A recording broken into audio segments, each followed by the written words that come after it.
வருமா வருமா இன்று உதயநிதி அவர்களுடைய தலைமையிலே ஆட்சி வருகிற பொழுது நிச்சயமா உங்களுக்கு ஸ்கூட்டரி கொடுக்கிற ஒரு காலம் கூடாதுங்கிறதால தான் மாதம் 1000 ரூபாய் வழங்குகிற ஒரு முதலமைச்சர் இந்தியாவிலேயே தமிழ்நாட்டில் ஒருத்தர் தான்.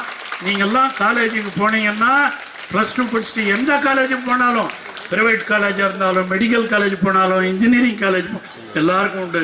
அந்த தங்கச்சி சொல்லிச்சு பாரு, இது புதுமை பெண் திட்டம். அதே மாதிரி தமிழ் புதல்வன் திட்டம். இந்த வருஷத்துலேருந்து மாணவர்கள் பக்கத்தில் இருக்க ஹைஸ்கூல்ல படிக்கிறாங்கள, அந்த கவர்மெண்ட் ஸ்கூல்ல படிச்சுட்டா அவங்க போனாலும் அவங்களுக்கும் மாதம் 1000 ரூபாய் வழங்கப்படும். இதெல்லாம் அந்த காலத்துல உண்டா? நான் இங்க இருக்கிற கலெக்டர்லாம் நாங்க படிக்கிற காலத்துல நாங்கெல்லாம் அப்பா அம்மா கையை நம்பி தான் நாங்கெல்லாம் படித்தோம். இப்ப நீங்க அரசாங்கமே உங்களுக்கு இவ்வளவும் செய்கிறது என்று சொன்னால் அதுதாம்மா பெரியார் சொன்னது, அதுதாம்மா அண்ணா சொன்னது. அதை செய்து கொண்டிருப்பவர் தான் நம்முடைய தளபதி. ஏதோ இது அரசியலுக்காக அல்ல. நீங்க இதெல்லாம் தெரிஞ்சுக்கணும், ஹிஸ்டரி தெரிஞ்சுக்கணும், வரலாறு தெரிஞ்சுக்கணும், பொது அறிவு வளர்த்துக்கணும். அந்த காலத்துல ஏன் உங்க அம்மா பாட்டி படிக்கல, இப்ப எப்படி நமக்கு படிக்க விடுறாங்க, அதெல்லாம் தெரிஞ்சுக்கணும். அதுதான் மிக மிக மிக முக்கியம். அதுவும் மகளிர் கேர்ள்ஸ் ஹை ஸ்கூல். இந்த கேர்ள்ஸ் ஹை ஸ்கூலுங்கிறது சாதாரணமான விஷயம் கிடையாது. பெண்கள்லாம் நிறைய படிங்க, நல்லா படிக்கணும். அதுவும் ஆண்களை விட இப்போ பெண்கள் தான் நல்லா படிக்கிறாங்க. நான் போன இடங்கள்லாம் பார்க்குறேன். இப்போ எதிராக ஃபர்ஸ்ட் மார்க் அதிகம்னாக்கா, பாஸ் பண்ண ரிசல்ட்டில் எதிராக அதிகம்னா எல்லாம் ஆண்களை விட. ஏன்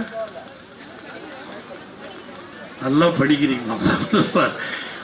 அதுதான் படிக்கணும். படி படி படி. அதைத்தான் முதலமைச்சர் சொன்னார், படியுங்கள் படியுங்கள் படியுங்கள் என்று மாணவர்களிடத்திலே அவர் சொன்னார்.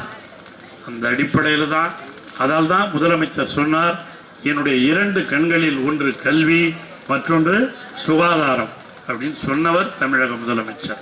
இதெல்லாம் நீங்க நான் தான் மொழியை சொன்ன பாருங்க, எல்லாம் நடந்து போய் படிச்ச காலம் போய் இன்னைக்கு சைக்கிள் கொடுத்துருக்காங்க. இன்னும் கொஞ்சம் நாள் போனா என்ன ஆகும்? சைக்கிள் வேணாம் எங்களுக்கு,